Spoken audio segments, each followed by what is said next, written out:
Welcome to our podcast. I completely forgot to record. So we're getting off to a great start here. Is that brown face? Are we okay with this? He's one of those people when he starts talking, you just listen. I hate country music to a level that should be studied. Yeah. Like a real arrogant prick. That's what I'm going for. An elitist scumbag. Most of this podcast is going to suck, by the way. Hola! Bienvenidos a La Murga the podcast in inglés. And I'm your host, La AJ Murga. And with me today is my lovely wife, Jennifer. Hello again. Yes, hello again. And we finally got a chance to see Spider-Man Brand New Day. So that is what we are going to be talking about today.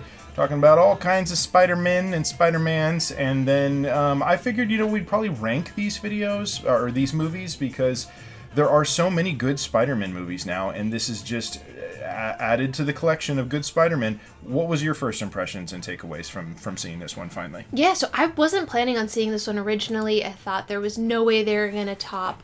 What was the most recent one? No Way Home. No Way Home. I will mess these up repeatedly. Oh, excuse me. Let me. I will too. So let's just make sure. Actually, I've got the list here. Yes, No Way Home. Yes. Okay. So I was pretty convinced nothing's going to top No Way Home. Marvel after Endgame has been pretty rough. I liked Deadpool Wolverine, but other than that, they haven't really pulled me in. But then you told me it's getting good reviews. I'm like, okay, I enjoy Spider-Man. I'll give it a try. And I was really pleasantly surprised. I had a good time. Me too. And I echo the sentiment that I was really worried that it was not going to be as good as No Way Home. Which again, it's very confusing. This one should almost be the Multiverse of Madness one that the Doctor Strange was. But that one was just tied together all three different Spider-Man's sagas into one. And I don't think I've ever seen a movie do that before, and certainly not as well as that one did. When I first heard about that one, I thought it was going to be a bunch of crappy fan service, and they just found a way to make it actually work with this current Spider-Man, Tom Holland, who...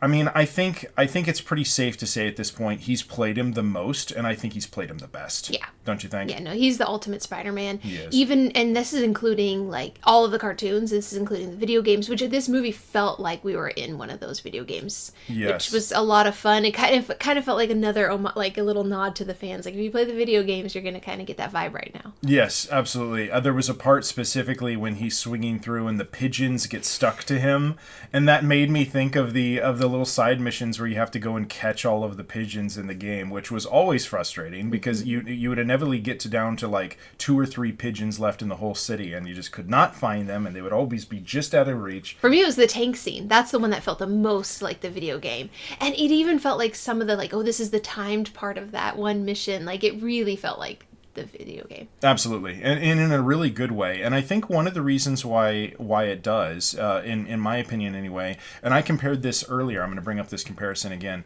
When the Harry Potter movie series, you have the first 2 films, they really feel kind of like kids' movies, and it makes sense because Harry Potter is a little kid at that time. But then he starts getting older, and each movie gets a little darker, a little bit more adult. Stakes get higher. The stakes get higher, and this movie felt like a progression in that direction, and it was the first time that Tom Holland has worked under a new director.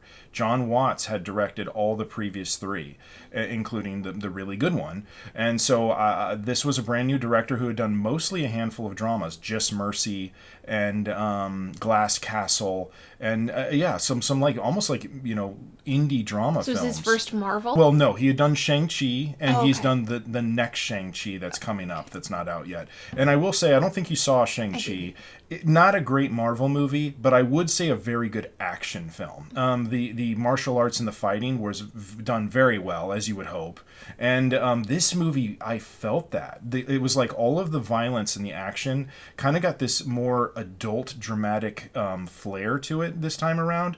It was shot differently, and I liked all of that. It was choreographed differently, and I really liked all of that. And so this movie felt more dramatic, more character-based, more adult, and I really like that. So for me, that's one of the biggest reasons why I would put it in the top tier of Spider-Man movie. But what did you think about that? Oh, and the fighting, I liked how the fighting had different tones. So you had like the normal like Spider-Man quippy doing like basically tying him up, nobody gets hurt. But then you also had the martial arts fights that were just beautiful and like the good use of the slow down camera. But then when the Punisher scenes were there, they were gritty, they were violent. Like, I was impressed with the different tones. Yes, and I'm glad you brought up the Punisher, because I do think that he was an organic inclusion into this movie. I think most people have seen the movie, but spoiler alert, there's a certain villain. The main villain of this film is a main character in another Marvel comic. If you haven't seen the movie, I'm trying not to spoil it for you. But I thought that made sense, who the main villain was by the end. I thought that didn't feel forced. Punisher didn't feel forced. Hulk didn't feel forced. Now I'm drawing a blank. There felt like there was one other character. Florence Pugh, that was it. So Black Widow felt a little forced to me. She just kind of showed up and had a cameo. She was great. Oh yeah, Florence Pugh is charismatic and a great actress, and she's always enjoyable, whatever it is she's doing. But it definitely felt like this was, hey, remember me, guys? And I'm just now going to give you some exposition and then be on my way and collect my check. Like that to me was when stuff like that happens in Marvel, it's almost more distracting for me. Yeah. Especially as Peter is like, oh, I know who can solve this problem. And then she is like, oh, I'm not going to waste my time with that problem. Small potato. Yes. Small potato problem. Because there's a dozen other people in New York at that time that could have probably helped him out. Is Strange in New York still? I didn't make it through Multiverse of Madness. I can't remember. So I only saw Multiverse of Madness one time in the theater, to be honest. And then I do remember there was a recent movie that we were watching. It was Wolverine Deadpool. We watched Wolverine Deadpool over again, and they made a comment about how Strange was in the throwaway land that they go to. I can't remember what it was called, and he was tortured to death there. So I thought that was a funny throwaway joke, but I don't think that that's actually supposed to be canon. But no, so I can't remember the answer to that question. But I can understand Peter's apprehension to go to Strange again, though. Yeah. After the last movie, because I mean the last movie rocked his whole world, and I thought that they did a good job of continuing the stakes of that film and making it work in a way to where now Peter can really go in several different directions. He can keep down this road if he wants to and kind of be the lone wolf, or he can have some kind of balance in his life, and I think that's probably the direction he's gonna go. But they left it very open-ended in that way, which I think was smart, but it didn't feel forced. Like this everything about this movie really worked, I think, better than I was expecting it to. Especially because a pet peeve of mine with Marvel is they'll establish something in a movie and then erase it in the next one. I think the most egregious was Thor. They spent an entire movie showing him, you're more than just your hammer. And then he spends all of Endgame getting another hammer. Now, when I go back and watch it again, it does not bother me as much on rewatches. Sure. Because I've just forgiven it for that. So I was really worried that they would do something right away, Act 1, to be like, oh, just these few people can remember Peter, and that's going to serve the plot. However, so I'm glad that they did not go the cheap route just to undo what they did in the last one. Absolutely. And I liked how they kept that all the way through, especially with Mary Jane, or MJ. She never remembered him, really. Like, maybe on some soul level there was a familiarity there. I think that they kind of portrayed that. Part of that is just Zendaya is an amazing actress, but the other part of it, I think, too, is, and this isn't too much of a spoiler, but when him and Ned have their handshake towards the that's end. already been all over Twitch. Okay, there you go. TikTok. Okay, good. So, but when they have their little secret bromance handshake, and that kind of sparks his memory, it actually makes sense because of classical conditioning. So that would be a different part of the brain, theoretically, don't you think? Yes, but also I think it is to further push Ned's magic abilities. Oh, so interesting. They made it clear, like, everyone's going to forget, but there's always somebody who's immune to something. So, like, Peter immune to the immune to the jumps, exactly. Right? Yes. So not completely, but mostly. Yes. So and then like Hulk's skin being extra thick. So they always have like a reason why this person is super, and they already kind of gave us the Ned magic sprinkle, and so I think that's why he could recall it. I like that too. I like that it works on both levels. It works on the human level because it maybe would be a different part of the brain, and so therefore you can at least suspend disbelief. But then also too, I like what you're saying, because that fits more of the Marvel world, really, the comic book world. There was a lot to like about this movie. It's a 2.5-hour movie. Most Marvel movies these days are around this length or longer, but this did not feel its length to me. I thought it moved very, very, very well, very organically, very quickly, but also there was a lot of parts in this movie. There was a lot of sections in this movie where we got to slow down and to take a look at who Peter is, who he's becoming, and really dive into his life and who he is as a person. And then also, too, along the way, there was this nice mystery of uncovering who the main bad villain is. So, but what did you think about, like, pace and some of like the more character driven stuff in this film? I loved the character stuff, and I think we had just watched the drama the night before, so and then seeing the trailer for Dune, it just feels like what can't Zendaya do at this point?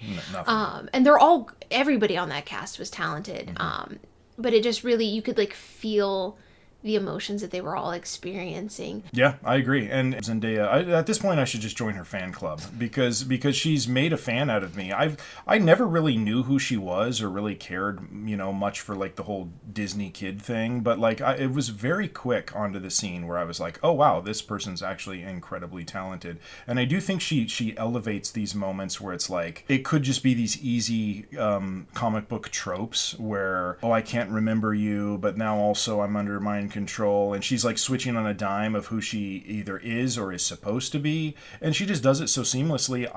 It pretty much fooled me. I was kind of expecting what happened to happen, but she walks that line so well, I didn't know for sure until it did. But it also didn't feel like, probably not Deus Ex Machina, but when there was a certain reveal, she acted it perfectly like that person would have acted for that leading up to it. But we saw this trope already in Guardians 3 with Gamora not really like remembering, because of course she wouldn't remember, it's not her memories.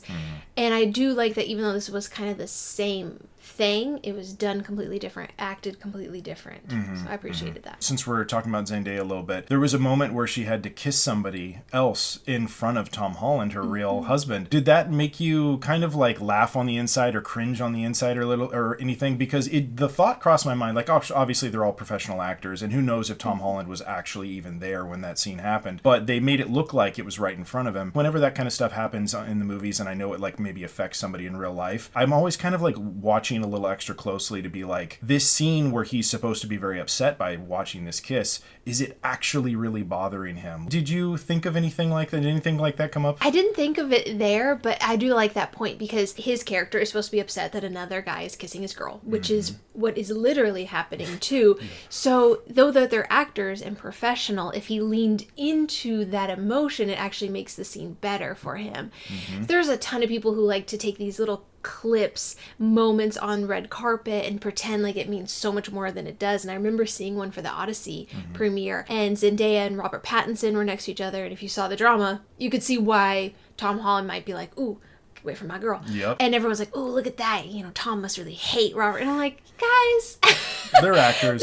They're literally a group of people being yelled at by all these photographers, being corralled around, and if their faces aren't perfectly plastered smile the whole time does not mean that there's this like animosity. Absolutely. And I think they're all around the same age. They all have kind of like the same clout now, and it seems like anyway too. And I'm gonna do a review for the drama that we just watched last night, because that was a fascinating film that I will definitely talk more about later. Talk about character driven. Yes, talk about character driven. One of the more interesting character driven films that I've seen. But since we're talking about that trio real quick, all three of them were in the Odyssey as well, and I just think that was fascinating. I don't think any of them shared a scene together. Well, excuse me, Zendaya didn't share a scene with either of the other two, I don't think.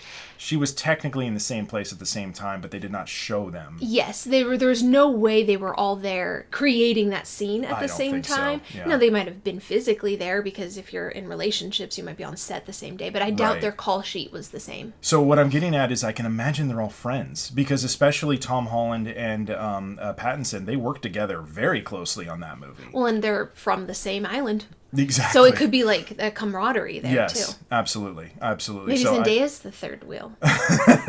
In the bromance, I like that. Well, we just talked a lot about a bromance yesterday when we talked about the 35th anniversary of Point Break, which will also be out later. That's kind of just an interesting side tangent there. The internet's going to love to pull at things. I saw one where somebody was talking about Tom Holland's eyebrows. I'm like, we're really going to try to make this a thing? Like, he must be squeaky clean if this is what we're having to grasp at for content. He does seem like a squeaky squeaky clean kid still, even though I'm sure he's in his 30s, but he does still have that look to him where he seems much younger, and he plays it very, very well. There was a moment in this movie that, he's mentioned, I'm not in high school anymore, and he's got to stop and stretch, and he's starting to show his mortality a little bit more in this film, and just the effects of everything that he's been going through over this 4-year period at the beginning of the movie. I kind of hope Tom Holland keeps playing Spider-Man until he absolutely can't anymore, because he's so good at it, but I also can't help but think he can't play it for much longer or forever. Until you're 90. Until you're 90, right? First time I ever heard Hugh Jackman was going to stop playing Wolverine was probably 10 years ago. And here he is, 25 years from the very first time he played it, still technically doing it, and probably going to do it another time. I mean, because Deadpool and Wolverine made so much money. How is he not going to show up at least one more time? Well, they dropped the cast for the mutants, the next X-Men, and Yep. was there a Wolverine in that list? There's not a Wolverine on that list. So I actually just did a reaction video, which will hopefully be out very soon for that. It'll probably already be out by the time that this airs. But so I can tell you who that was. It was the same girl who plays the villain in this one, as the same character, of course.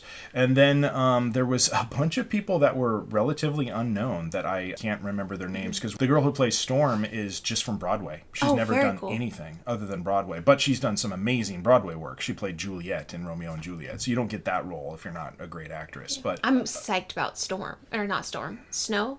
Ice. She's Lady Frost? Emma Frost. Emma Frost. There we go. So do you know who Emma Frost is? Yes, that's Oh, you're talking about Samara Weaving. Yes. Yes, Samara Weaving. Okay, yes. Yes, Samara Weaving, she's Emma Frost. I know, we love her. And then Indy Navarrete is Rogue, and that's the girl from Obsession. Yes, that's another one I'm excited about, because Anna Paquin did great, but I feel like it's been so long since Rogue has been a character, because they haven't brought that one back as much. Because was Rogue even part of that next generation?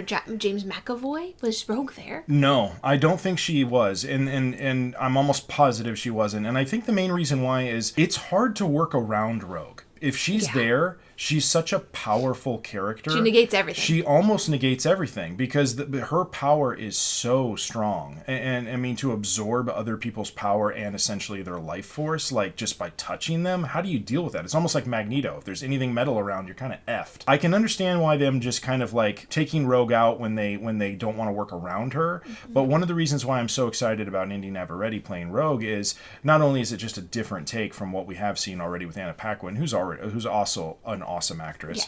But the character of Rogue, I think, has to be incredibly emotional and vulnerable, because she lives her life on this very extreme place of isolation, physical isolation at least. Indy Navarrete showed so much range and emotion in Obsession. I think that she's going to be able to do a lot with this character. Do you think they're going to hook her up with Channing Tatum? Because they're together in the comics, aren't they? Yeah, exactly. Well, at least Channing Tatum's always trying to get with her, but she's usually pushing him away because she can't have a physical connection with anyone. So it's like in the cartoon they do kiss a few times, and it's like he dies. It knocks him out. So she has to be very careful, and so that sort of thing does happen. Again, hard to work around Rogue. She's such a powerful character. The other one I was going to mention, though, is Adam Driver as Mr. Sinister. Yes. Okay, I don't know Mr. Sinister that well, but I love Adam Driver. I don't even care. Get him in there. Exactly. He's a villain. I can't remember a whole lot about Mr. Sinister, to be honest with you. It's been way too long since I've read one of the comics or seen the cartoon, and he didn't pop up that much. But I do remember him being a very good villain, like a very strong villain. And Adam Driver, he can do everything, and it is kind of nice to see finally him or somebody like him join the MCU. Is this the first people like him? Driver Zendaya? Oh, gotcha. In the same universe. Yeah, they're such good actors. If we could get them to share a scene through all of these Marvel movies, that'd be amazing. That would be really cool. Yeah, that'd be really cool. No, it took me a minute to realize what you were saying. You're right. They're all under the same umbrella. It almost gets confusing. There's so much. Yeah. Well, I give you 3 words and a hand movement. Interpret 3 words and a hand movement. Sometimes that's all I need, but apparently not quite this time. I'm just not excited for Doomsday.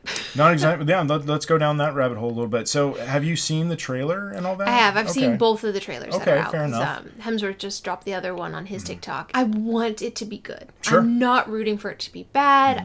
It doesn't even need to be perfect. Maybe it's because I'm really out of the loop for almost every character in it. And the last Thor movie I didn't like that much, so I'm just, I don't know, I don't care about anybody they showed on the screen. I mean, that's fair, because really the only one that we have a strong connection with from, like, the very beginning would be Thor, right? Although the thing that makes me excited, and again, it is more of a personal touch, I love the X-Men. The X-Men and Batman were my two favorite comic books growing up, period. Wolverine, who was, again, part of the X-Men, and Batman, and then most of the X-Men. I just loved all of them. So seeing Patrick Stewart again and seeing those characters, I love it personally. Yeah, but so I'm excited. I love them, but it just kind of, I feel like they're just going to be put on the screen to die. Probably right. Probably right. And if that's the case, I mean, 100% I'll agree with you. I'm not going to say that I'm not excited. I think I'm excited to see what happens, but I am coming in very guarded because Endgame was so well done.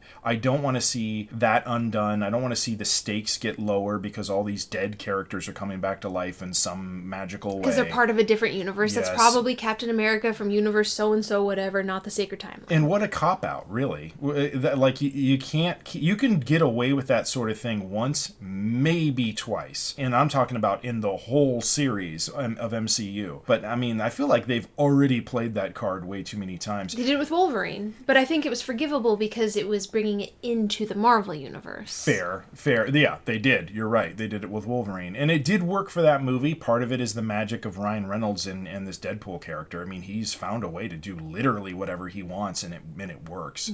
Mostly because it's just so charming and witty. You could even make an argument that that's what they did to reverse the snap. They brought back half the population that died. Now, again, they found a way to make it work, and that's one of the reasons why I love Endgame, is because they did something that I thought I would never see on screen.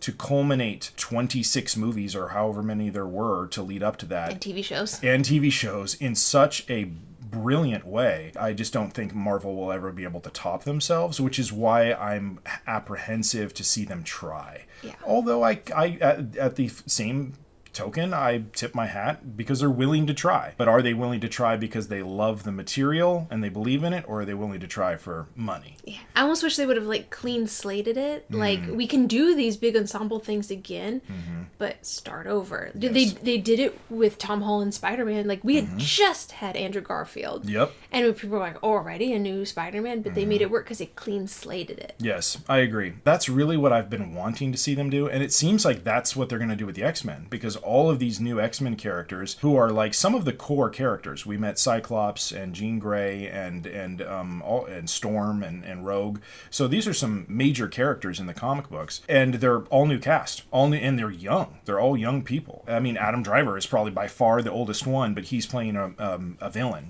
He's not part of the X-Men. Is Rebecca Romijn Mystique again? Oh no, there's no way. No, I don't think there's any way that's going to be. You're talking about from the Doomsday trailer. Yeah, because they show it as Florence Pugh. Yes. And fighting Pew Pew. Yeah. So literally pew on pew violence. No, I just don't think there's any way that they're going to get away with that, because by now she has to have aged out of the character or something, right? I don't know. Mystique doesn't really age, right? Well, yes, but I mean her, the actress. So that's what makes me think, I don't know, maybe get somebody else. Well, isn't it Jennifer Lawrence in the X-Men First Class movies? Maybe she'll pop up, and who knows? I mean, or maybe it'll just be somebody else, but they'll always be shape-shifting, and so we won't even know who the actor or actress is. Under that makeup that people were not happy about.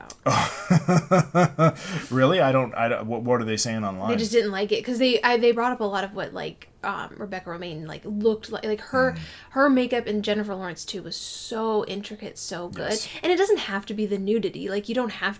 She can be dressed. Sure. It just but you also can't judge a movie on a trailer, because there could still be some post-production things that to be put together. Yeah, they might change it in editing. And we saw one quick clip, and it was a close-up, and it was her changing. So it's like her lounging on the couch watching Netflix. It was probably in her regular blue, jumpsuit or whatever, right? So we don't really know for sure, because she's another one of those mysterious characters on purpose. Yeah, that's an interesting point, though. To finish up, let's go through and kind kind of rank these, and it can be very, very brief. Let's not count Civil War, Infinity Game, or Infinity War or Endgame. No Infinity Game here. Yeah, Civil War, Infinity War, and Endgame, because those are much more ensemble pieces. Let's just focus on Spider-Man as the lead. I'm very curious because I did not think that this movie would be anywhere close to the top of the list for me, but I'm curious for you. What do you think starts, like, if we go from bottom to top, for example? I almost have to subcategorize it. So, like, their intro movie. Because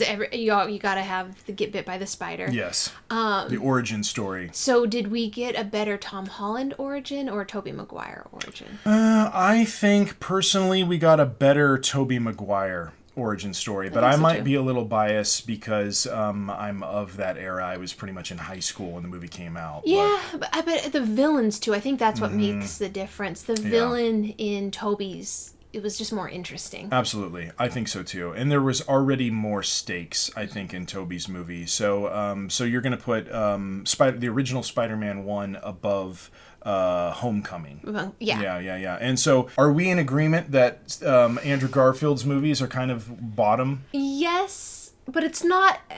This isn't like to bash those movies because I think they're fine. They're not terrible. Yeah, and they had some of the most emotional moments of any of them. Yes. The Gwen Stacy part really stands out for me, and that's at the end of the second one. Yeah. And so that was, I almost think that was such a punch to the gut that people couldn't go back to it because they just weren't, they were just not expected. We like our bows and we like our characters alive. Yes, we do. So I think that's where that one suffered the way it did. Yes. But yeah, I would put the Amazing Spider-Mans and then Spider-Man 2 and Spider-Man 3, I don't know where I would put them. Yep. But they'd be next, but I don't know if I'd put any of Tom Holland's in there. I think for me, clearly, Amazing Spider-Man 1 is the worst, in my opinion, because it is, again, that origin story. It was a little awkward with Andrew Garfield's character because he was too cool of a Peter Parker. He didn't work as Peter Parker. He's an awesome Spider-Man. He's a great Spider-Man, and he's a great actor, period. Oh, one of my favorites. But he's just too naturally cool to play Peter Parker, honestly. Yeah, even in No Way Home. Yep. Like... He was still cool. He was so cool. Like, I was like, Tom, he's gonna steal your girl. Zendaya is like, hey. and he did save her. So yes. Absolutely. So for me though, that movie just didn't work on a lot of different levels, and it wasn't just the casting of him, because again, he's a great actor. Yeah. I think the origin story of the 3 origin stories, that's by far the weakest in my opinion. And then honestly, I would put Spider-Man 3 as the second worst. Yeah, it's so good.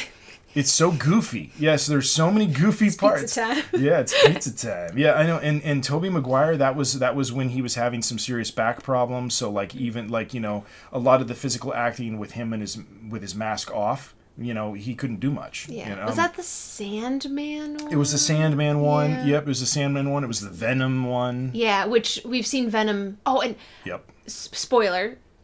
I thought VMAX was going to be Venom. Oh, sure. I could see that. Yeah, I never really thought of it, I guess. Because I just love Venom. I want him back. Yeah. I mean, yeah, and Tom Hardy is a great Venom. Mm-hmm. So, but I think there's another Venom movie coming out. I can't remember. He was in one of the credit scenes. He was. Yeah. Yes, he was. Spider-Man 3, and then I would go with The Amazing Spider-Man 2 being the third worst for me. And the main reason why I put that over Spider-Man 3 is the Gwen Stacy part. Yeah. Because that is such a memorable part of all the Spider-Man films that it just kind of edges it over Spider-Man 3 for me.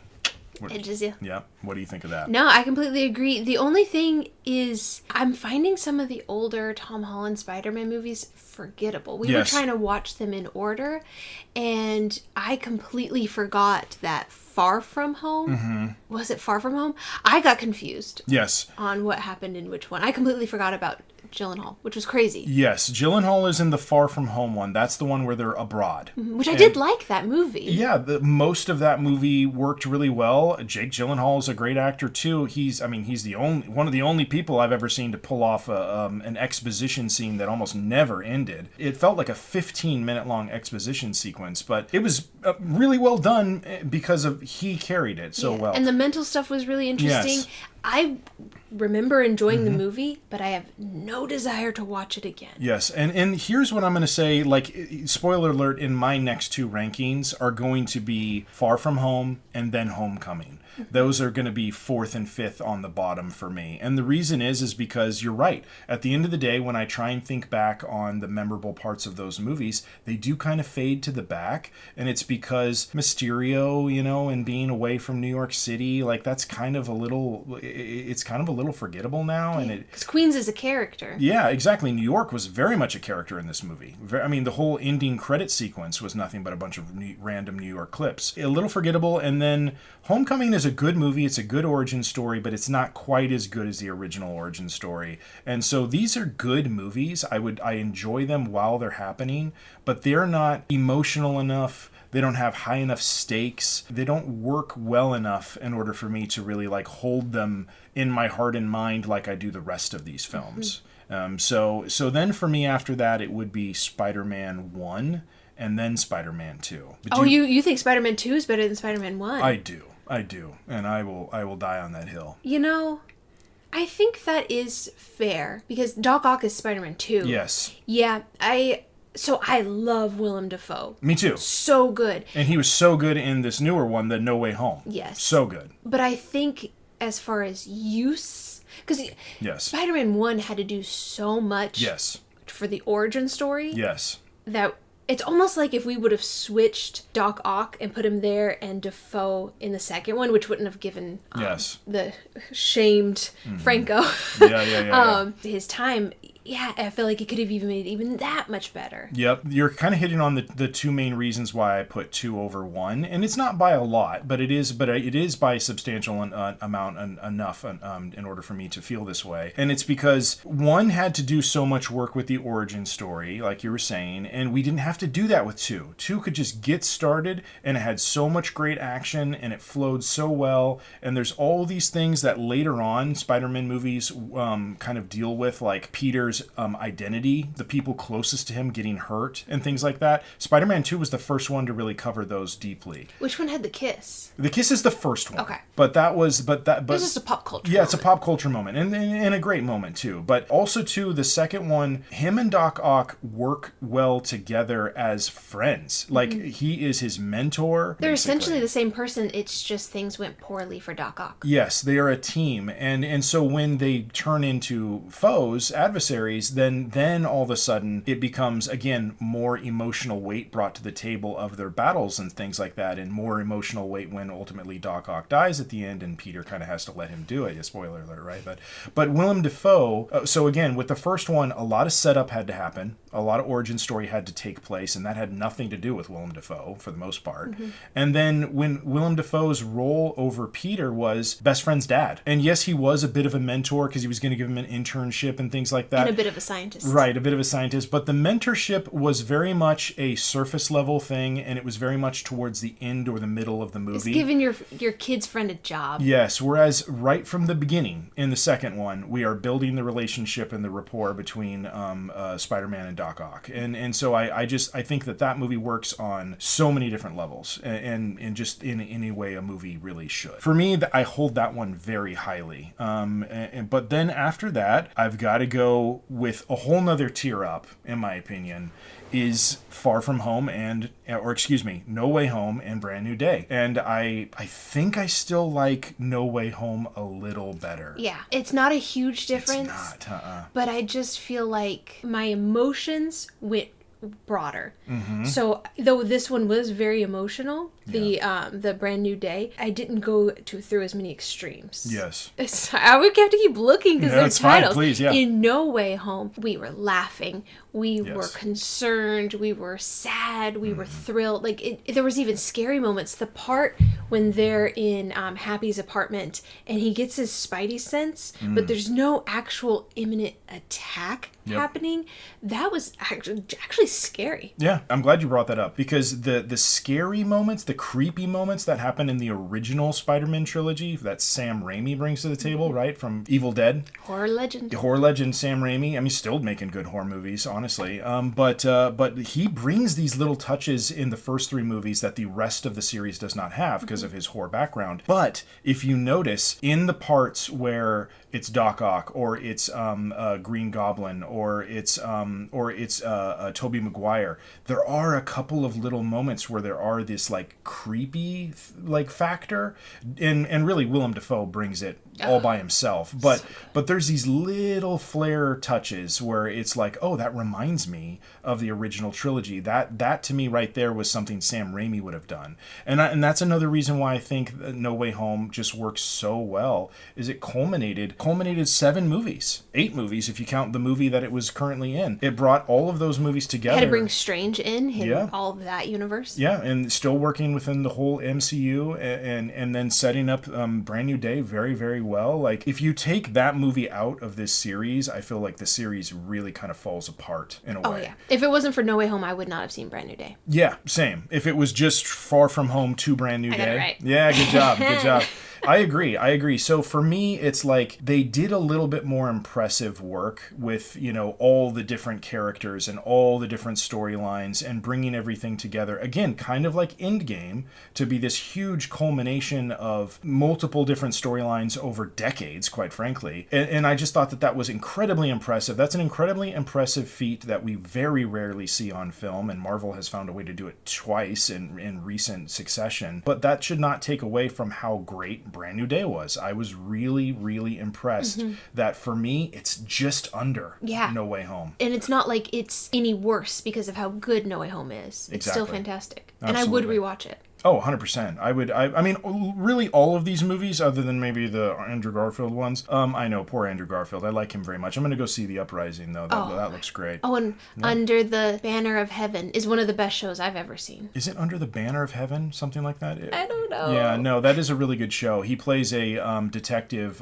investigating a string of Mormon murders within the Mormon church. Yeah, that was a fantastic show. It might be Under the Banner of Heaven. I can't remember. But he's a fantastic actor, and I feel kind of bad because I like him so much that those 2 movies and then Spider-Man 3 are the only ones that I would kind of like maybe skip if I was to rewatch this whole series. I would watch them again one day maybe if I like completely forgot about what happened or something. Or if you were somebody who hadn't seen them. Yes, somebody who hadn't seen them, because I'd be curious to see what they thought of them. But yeah, if you're going to rewatch this series, I would say Spider-Man 1 and 2, great still. And then all of the Tom Holland ones are worth watching. But these last 2 have been fantastic. And I'm just really impressed, and I'm curious to see where they go next with Spider-Man. And I mean, as long as they keep making movies that are this good, I'm going to show up to the theater to watch them. And how are they going to keep him out of Doomsday? Yeah, because Spider-Man kind of has to be his own thing. If he's carrying the franchise like this on his own, he kind of needs to be a little bit of plot armor, because you can't kill Spider-Man and then bring him back just like you do everybody else, right? I thought they were going to do it in this one. I was like, oh my gosh. Yeah, there was a couple of moments where I was like, oh, Spider-Man might be doomed, but no, good old Spidey lives again. Well, thank you. This was a lot of fun. Thank you. I had a good time. I had a lot of fun going to the movies and seeing this and talking about it with you. So hopefully you guys enjoyed our conversation. I appreciate you joining us, and I've got another podcast coming up about Point Break.